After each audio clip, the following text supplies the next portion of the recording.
كنبغي نقول لكم مرحبا بكم في احسن مدينه واحسن منطقه وهي مدينه ادستوك. مرحبا بكم.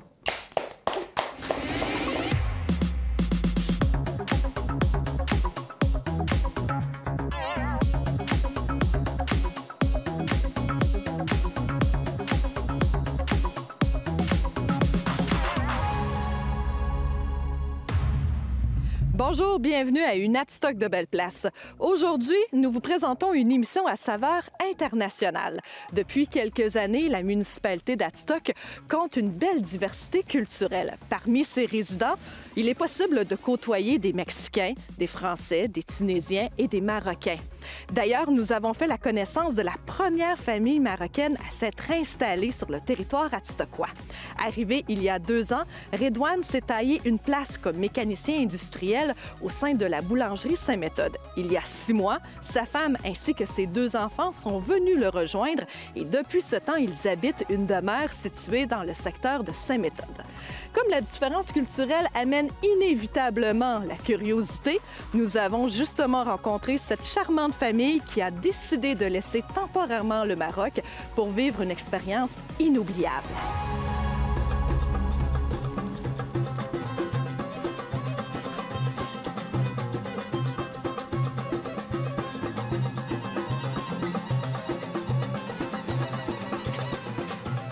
Pourquoi êtes-vous parti du Maroc?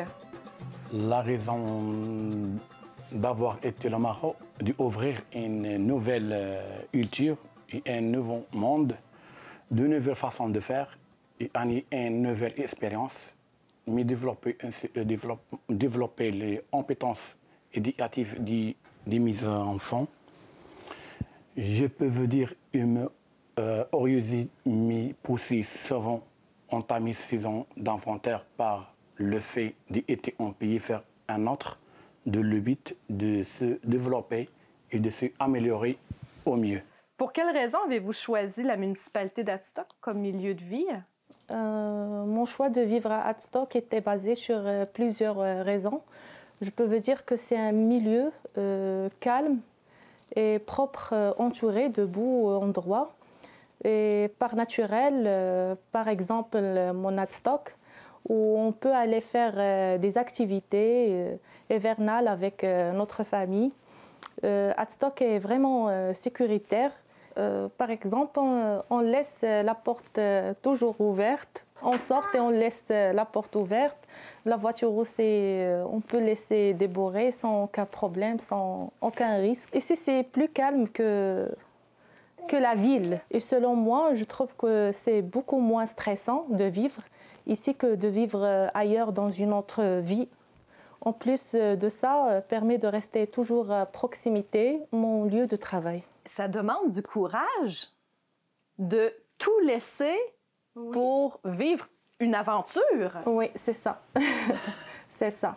On a fait une grande... Un grand changement. Parce oui, on a laissé ma voiture. On a laissé tout. Ma voiture, on a laissé nos familles, on a laissé tout. Donc, mon appartement, mais ma job, parce que on était au Maroc, on travaille à secteur automobile, un homme responsable, mais tout ça pour mes enfants, c'est ça.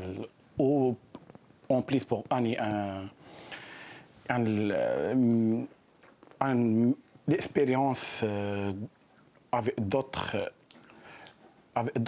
services, c'est pas nous, c'est ça. Est-ce que vous avez encore votre demeure, votre maison au Maroc, ou la maison est vendue? Non. On a laissé. On a laissé. On a laissé oui. la on maison. a le fermé. Laissé. OK. C'est ça. Oui. Donc, une pause. Oui. On s'est amis. C'est ça. C'est la vie comme ça. C'est pas... OK. Donc, si vous retournez au Maroc en visite, bien, oui, vous avez votre maison. On a déjà nos maisons, donc on n'a aucun problème.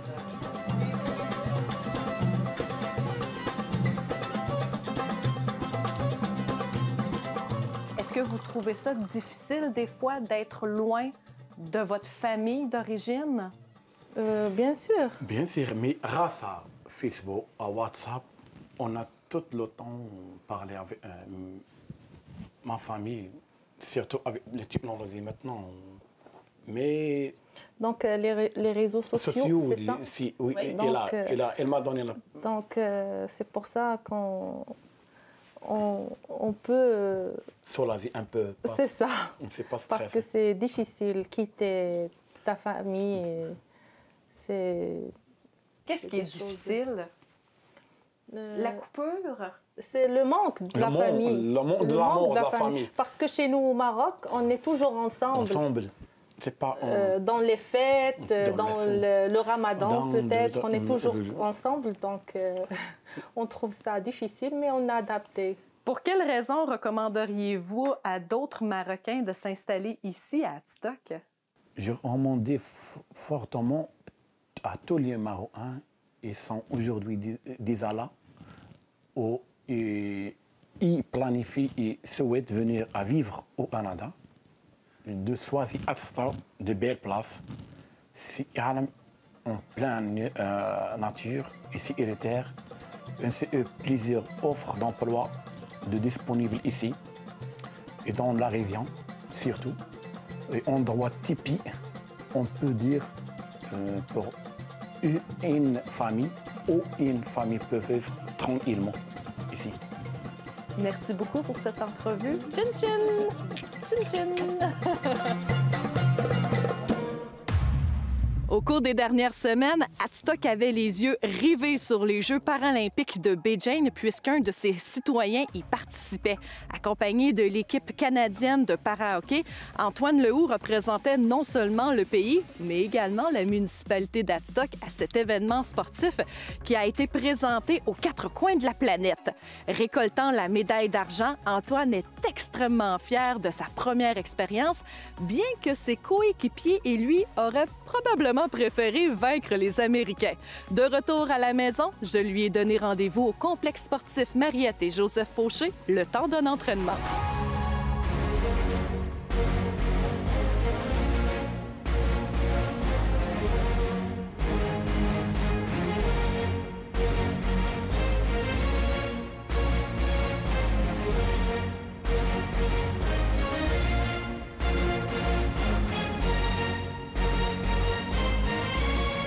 J'ai toujours été sportif d'aussi loin que je me rappelle. Je faisais tous les sports, le ski, snow, etc. Quand j'ai eu mon accident, je pensais pas être capable de repratiquer aucun autre sport. Je connaissais personne qui avait eu un accident comme ça, qui avait perdu une jambe. Et puis, c'est à ce moment-là que, grâce à l'armée, dans le fond, j'ai connu le hockey sur luge. Et puis, au début, j'ai plus ou moins accroché parce que le sport adapté, ça me parlait moins. Je pensais que c'était comme pas vraiment des sports, mais à force d'essayer, puis je me suis rendu compte que finalement, c'était vraiment un sport, puis que c'était vraiment difficile côté technique, côté physique. Donc, j'ai tout de suite embarqué parce que ça m'a rappelé un peu comme mes années où je jouais au hockey debout. C'est le même feeling quand tu joues des games, quand tu pratiques, la même camaraderie avec tes coéquipiers. Donc, c'était l'objectif que je m'étais fixé, dans le fond, il y a une dizaine d'années quand j'ai eu mon accident. Puis que j'avais rencontré Dominique Lara, qui est un peu mon mentor, qui a été mon exemple, ce qui m'a un peu donné le goût de jouer au hockey à ce niveau-là. Donc, tu sais, je suis fier d'avoir réalisé mon objectif, puis tu sais, maintenant, je peux faire check in the box, puis je peux regarder vers l'avant, décider qu'est-ce que mon futur sera maintenant. United States take a commanding 3-0 lead. Bobby looking for any kind of spark here, whether it's for the veterans or the youngsters on this Canadian team. Première participation aux Jeux paralympiques de Beijing. Tu n'étais pas gêné de mentionner haut et fort que tu voulais revenir avec la médaille d'or, rien de moins. En récoltant la médaille d'argent, comment on réagit? Est-ce qu'on est aussi content? Ben non, c'est sûr que c'est une déception. On allait là pour l'or, puis finalement, on l'a pas rapporté. On allait là pour battre les Américains, on n'a pas réussi. Donc, c'est une déception, mais on est quand même content du chemin qu'on a parcouru durant les 4 dernières années. Le sport paralympique, c'est moins connu que le sport olympique. Puis souvent, on idéalise les Olympiens. Mais honnêtement, les Paralympiques, c'est le même niveau de compétition, de commitment puis d'effort. Nous autres, dans le fond, on a nos programmes d'entraînement qu'il faut faire. Telle journée, c'est tel programme. L'autre journée, c'est l'autre programme. On a des heures de glace à respecter, etc. On est monitoré sur tout ce qu'on fait. On porte des heart rate monitors, puis ils regardent comment notre cœur réagit. Il y a une grosse science derrière tout ce qu'on fait. Et puis, il y a beaucoup de camps d'entraînement à l'extérieur. Donc, on voyage beaucoup, puis ça demande beaucoup de temps. Mais finalement, ça paie quand même, là. Donc, c'est un travail? C'est un travail, oui et non. C'est plus une passion. OK. Mais oui, c'est sûr que ça demande une bonne vingtaine d'heures de temps par semaine parce que, oui, il y a l'entraînement physique, l'entraînement sur glace, mais il y a aussi, on s'imagine pas ça, mais il y a beaucoup de paperasse, d'administration qu'il faut faire. On a des programmes mentaux avec un psychologue, puis on a des choses à faire autres que juste le physique, là.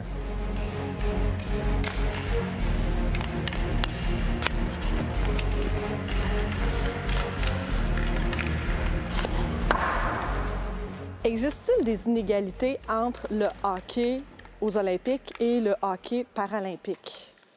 Avec Hockey Canada, je te dirais que c'est vraiment une belle fédération. Ils essaient vraiment de faire en sorte que le programme féminin, masculin puis para soit au même niveau.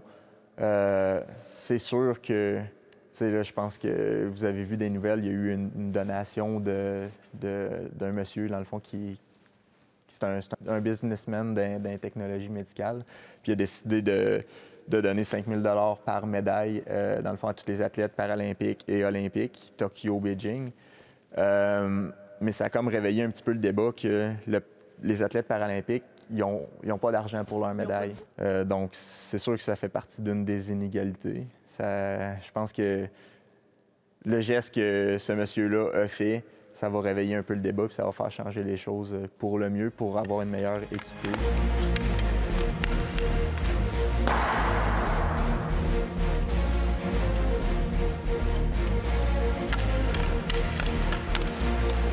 Et la vie, c'est spécial. Écoute, tu peux avoir un plan puis tu t'en vas par là, mais finalement, il arrive quelque chose, il arrive un événement puis tu n'as pas le choix de t'adapter. Donc, dans la vie, il faut que tu t'adaptes et tu regardes par en avant. J'ai été coupé en 2018 pour mes premiers jeux, dans le fond. Mais, tu sais, avec le background que j'avais eu, c'était pas... Puis l'armée, j'ai été capable de me relever de ça, puis de me bâtir là-dessus, puis de continuer, puis finalement d'atteindre mon objectif. Mais non, je pense pas que c'est un handicap d'avoir traversé des épreuves, là. Au contraire, c'est ce qui te forge pour le futur. Et la compétition, c'est quelque chose que j'ai encore dans ma tête. Je sais pas si je vais aller au prochain jeu. C'est une réflexion que j'ai en ce moment. Mais non, tu sais, mon rêve, c'est d'avoir une belle famille. On est en train de faire ça, moi et ma conjointe. On a déjà un petit gars, puis on va travailler prochainement pour avoir un deuxième enfant. Puis voyager, c'est quelque chose que je veux vraiment faire. Merci. Ça fait plaisir. Avec le beau temps qui s'installe tranquillement pas vite, plusieurs reprennent leurs habitudes de marcher ou courir. Alors pourquoi ne pas en profiter pour se lancer un beau défi pour le mois de juin? Après avoir vu ces 2 dernières éditions annulées ou modifiées, le comité organisateur du défi 4 vents revient en force cette année avec sa 8e édition qui se tiendra le 4 juin. Habituellement, c'est plus de 800 marcheurs et coureurs qui participent à chaque année à cet événement, dont les parcours de 2, 5, 10 et 21 km se déroulent un peu partout sur le territoire de la municipalité d'Adstock. Pour s'inscrire, il suffit tout simplement de se rendre sur le site web du défi 4 vents. Alors go, inscrivez-vous et faites partie vous aussi de la grande famille du défi 4 vents. Voilà, c'est ce qui complète une autre belle édition du Adstock de Belle Place. Merci beaucoup d'avoir été des nôtres. Il est possible de revoir nos émissions en consultant la programmation de Nous TV pour connaître les heures de rediffusion, en se rendant sur la page Facebook de la municipalité d'Adstock ou en cliquant sur l'onglet Découvrir Adstock au www.adstock.ca. Merci beaucoup d'avoir été des nôtres. À la prochaine!